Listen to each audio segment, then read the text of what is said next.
projeto de educação ambiental. Hoje nós temos um grupo que está sendo estudado, que são 5 educadores ambientais que estão fazendo um trabalho experimental, buscando encontrar a fórmula de atingir os resultados que a gente pretende. Então, nós temos ali um ponto de descarte regular.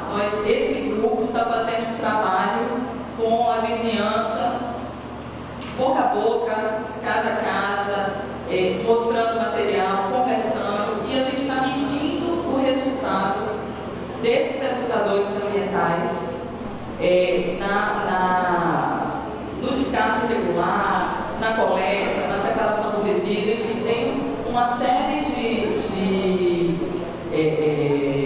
consequências do trabalho deles que nós estamos medindo até para poder propor uma ação em escala maior, né? Então,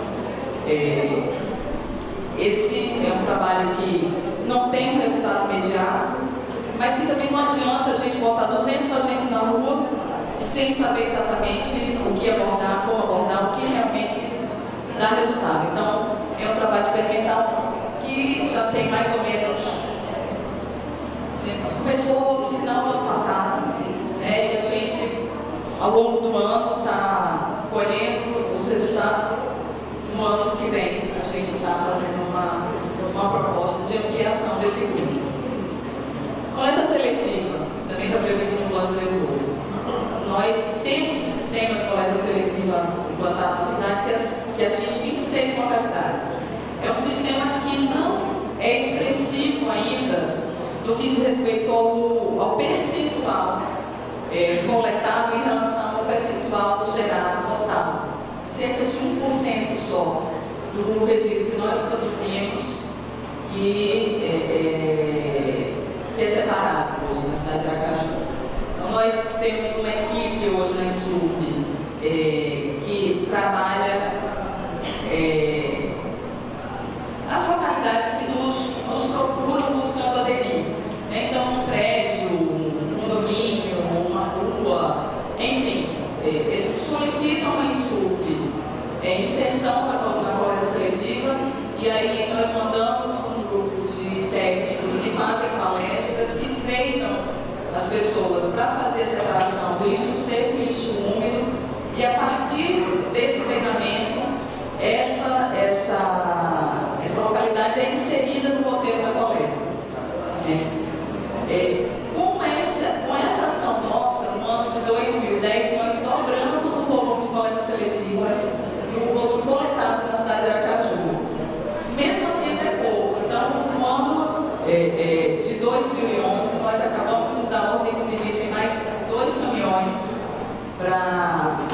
ou seja, nós dobramos, nós temos 2 e vamos inserir mais 2 caminhões na coleta seletiva, buscando um aumento do volume.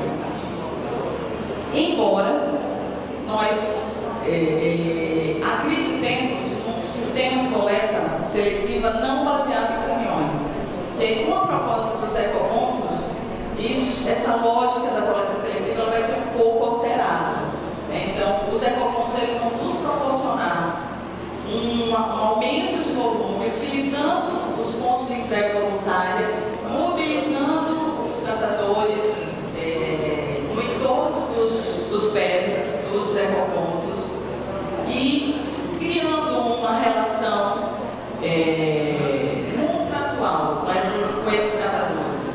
A nova política ela nos permite contratar cooperativas sem licitação, buscando inserir os catadores nos sistemas de coleta da cidade. Então, é o que nós estamos buscando na cidade de Aracaju. Nós estamos trabalhando com a contratação de cooperativas. É diferente da relação que a gente tem hoje com a CARI, por exemplo. Nós temos uma relação de parceria com a CARI. O que nós pretendemos é ter uma relação formal, com direitos e obrigações. A gente acredita que com isso nós vamos dar um salto grande no que diz respeito à coleta seletiva na cidade de Aracaju.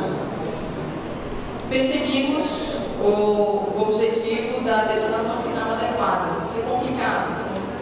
Essa é uma discussão que é feita já há um tempo na cidade. Aracaju não tem área para construção de aterro sanitário.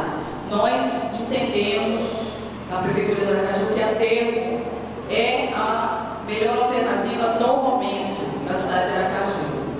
E no Brasil foi discutido durante 10 anos a construção da nova política de gestão dos resíduos sólidos, que também indica aterro como a melhor alternativa.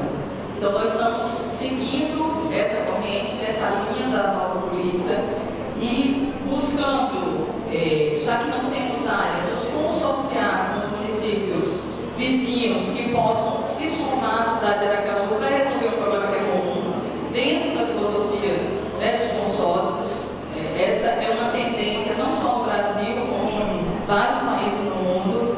Você não consegue resolver o problema sozinho, você busca o seu vizinho, se associa a ele e, junto, viabiliza as condições para resolver o problema. Então, é isso que nós estamos tentando fazer, buscando, junto com os municípios da Grande Aracaju, resolver o problema da destinação final, em regime de consórcio.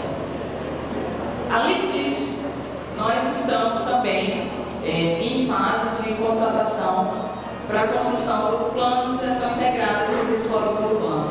O Estado já cumpriu a sua parte no respeito a isso, e os municípios também precisam, né, dar esse passo necessário. Nós, na Prefeitura de Aracaju, também já estamos contratando tanto o plano de saneamento quanto o plano de gestão integrado de resíduos sólidos urbanos.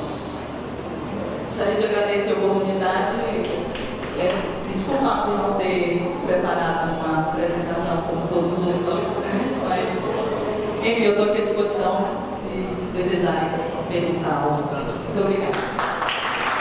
Obrigada a lista dos vereadores Rubens Oliveira, Evandro Franca, Simone Góes, Marcos, Rosângela, Maria Milanesa, Bertolino,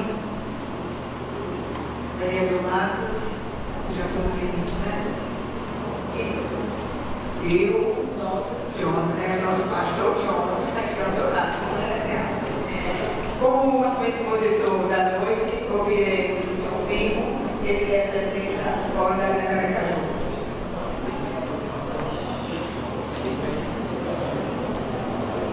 Gostaria de saudar a mesa, em nome da relatora, da diretora, da vereadora Miriam, saudar todos da plenária, e dizer que nós do Fórum de Defesa da Grande Aracaju, nós não temos pretensão de ensinar missa vigária, mas como militantes do movimento comunitário, nós fizemos um diagnóstico e uma lista de sugestões, não necessariamente nessa ordem, para esse momento aqui. Como o professor Juan falou agora há pouco aqui, a intenção nossa, nesse caso em particular, não é esgotar a discussão, não é provocar, é exatamente provocar.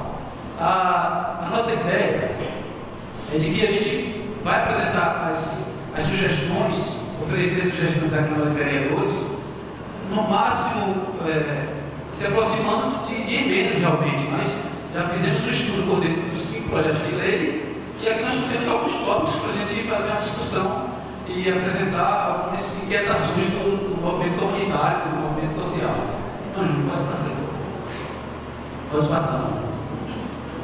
Bom, nós gostaríamos de começar falando um pouco sobre a transversalidade dessa legislação, dos códigos aqui pelo diretor, visto que não é só no plano diretor, nem no Código de Meio Ambiente, que nós vamos encontrar matérias relacionadas ao meio ambiente.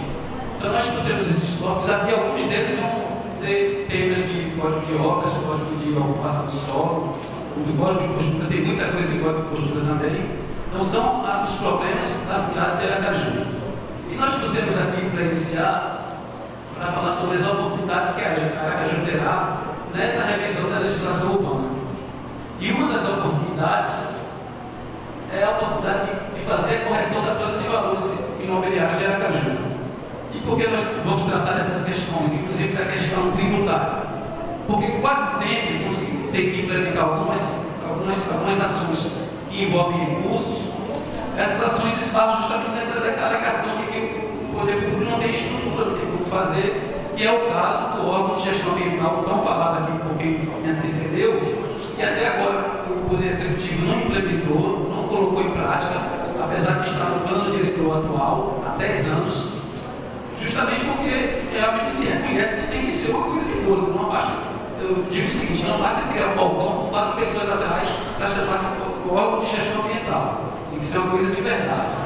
Então, uma das ações seria corrigir a planta de valores imobiliários de Aracaju, que foi Almeida Lima, na gestão de Almeida Lima, talvez há quase 2 décadas, que Aracaju corrigiu a planta de valores. Ou seja, existe uma quantidade, talvez mais de 40 mil imóveis que são isentos no IPTU, e todos os outros, os imóveis de Aracaju, eles são tributados à base de 1% do IPTU, mas a correção, um estudo para que se defina o valor do imóvel, um estudo para que você leve em conta todas as melhorias que aquele bairro recebeu ao longo desses 15, 20 anos. Tanto do ponto de vista da infraestrutura do poder público, dos equipamentos públicos naquela região, quanto do ponto de vista do imóvel particularmente, os imóveis melhoram, a tendência é o imóvel melhorar, e o preço de mercado, a tendência é melhorar. Se ele está sendo tributado por um valor venal que não é o valor de mercado. Não importa, se a pessoa quer vender sua casa por 200 mil reais hoje, ele é tributado, o poder público aplica a alíquota sobre um valor de 80 mil, 100 mil, então está defasado. E a minha ideia como militante é aumentar imposto, é pagar mais, não é isso. É que quem se beneficia com isso é quem tem imóveis mais caros. Não são aqueles 40 mil que estão isentos e não somos nós remediados, é quem tem imóveis caros. Então, a ideia é que o poder público, sobretudo o poder executivo, faça a sua parte, cumpra o seu dever de fazer a correção da planta de valores imobiliários de Aracaju. Outro seria instituir o IPTU progressivo. No plano diretor do projeto que está na Câmara, se fala no IPTU progressivo no tempo. É aquele, quanto mais a pessoa passa sem construir, a alíquota aumenta. Mas nós gostaríamos também de propor que exista o IPTU progressivo de acordo também com o valor do imóvel.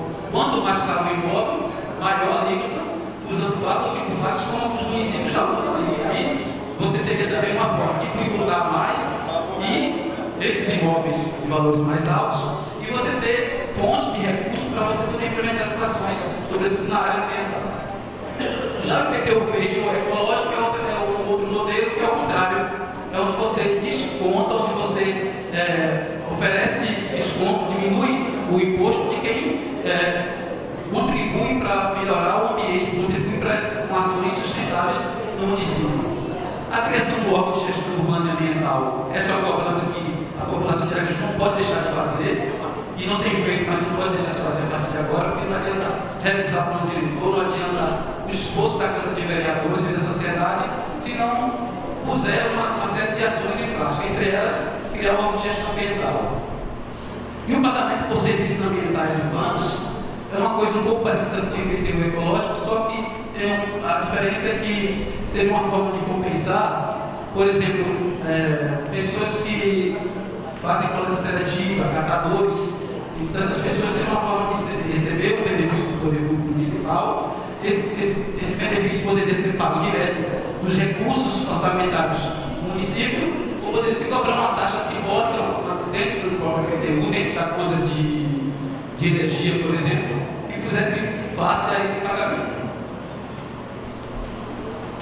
Bom, outro conjunto de legislação que vai ser muito importante para esse debate, e inclusive está no Estatuto da Cidade, e o plano diretor tem que fazer essa interface com as leis orçamentárias. Se no plano plurianual, na lei de leis orçamentárias e na lei orçamentária anual, o poder legislativo, na hora de aprovar essas leis, não observar a necessidade de ter recursos para que se atenda o plano diretor que teoricamente já estaria aprovado, também não vai ajudar, não vai adiantar. Uma hipótese: se no plano diretor estiver prevista a criação de áreas de preservação, de unidades de conservação, de uma coisa que nós vamos defender, de um centro de triagem para animais, um hospital público veterinário que não tem em Aracaju, um cemitério veterinário para animais em Aracaju. Esses recursos precisam também entrar no orçamento. Se não entrar no orçamento, o Poder Executivo, primeiro o Poder Executivo cuidado com relação a isso. Então, esses foram alguns exemplos, mas em todas as áreas isso precisa ser visto. E essas leis orçamentárias, elas fazem uma interface muito importante com a discussão do plano diretor. Bom, mas antes de entender esse tal,